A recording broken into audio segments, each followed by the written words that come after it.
My name is Mark Polton. I'm a real estate investor in the greater Charlotte, North Carolina area. I'm what you would call a no frills, no thrills real estate investor. If you're looking for somebody who has a Lamborghini in the background or a big son, or somebody who's trying to sell you a $19.95 per month subscription to their newsletter, I'm not that guy. Go check out a different channel. I just finished dropping my son off at school, and I started thinking about, what are some of the motivations on why I'm a real estate investor? And I started thinking back. I was actually kind of having an imaginary argument with one of my siblings. And one of the things that pops into my head was I don't like playing by other people's rules. I've never seen the world the way other people have seen it. When I was growing up, I didn't want to, I rebelled. I rebelled big time. I didn't want to play by my parents' rules. I didn't want to play by the school's rules. When I got my first job, I didn't want to play by their rules. Um, I ended up joining the military and shipping out for basic training 20 days after graduation because I didn't want to go to college on my dad's rules. Not that I really wanted my dad to pay for college, but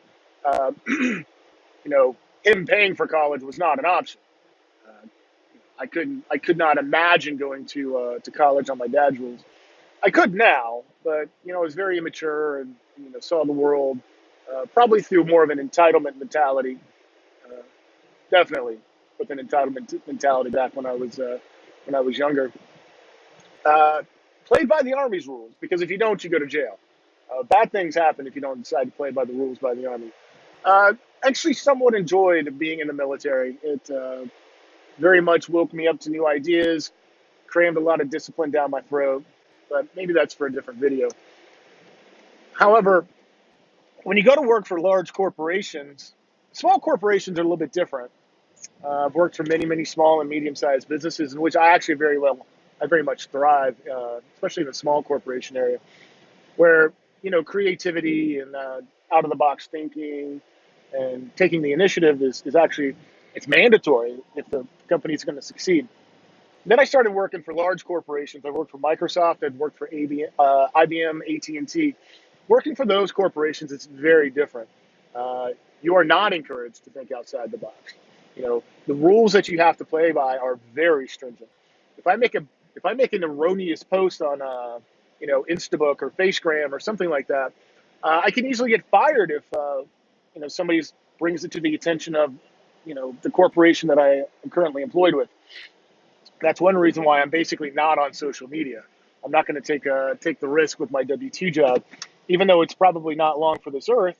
I don't want to be prematurely let go. Uh, some of my colleagues may disagree with that assertion. My mouth often gets in the way of my better judgment. However, once again, I don't like playing by other people's rules.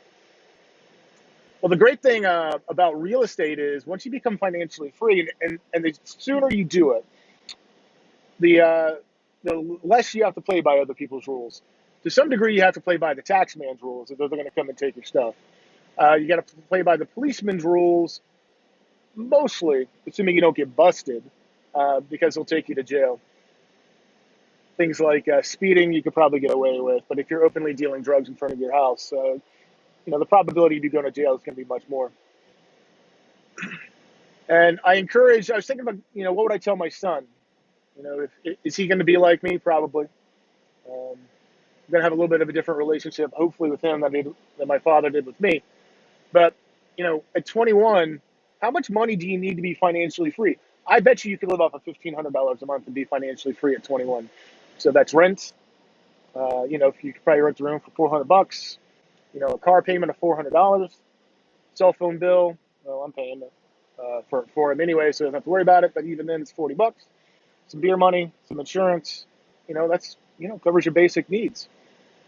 And then you don't have to play by other people's rules. And that doesn't mean you stop, but you can then add on a couple homes a year, increase that to 20 by $500 a month to $1,000 a month every year.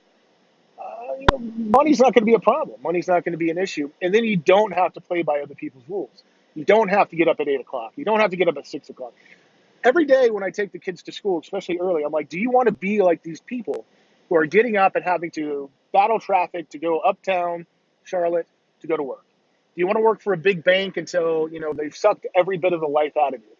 Do you like spending an hour in traffic on the way home at 5 o'clock? Just getting frustrated and stuff like that. Or would you rather sleep until 9:30? Would you rather be able to do your job, and by job I mean real estate and stuff like that, anywhere in the world?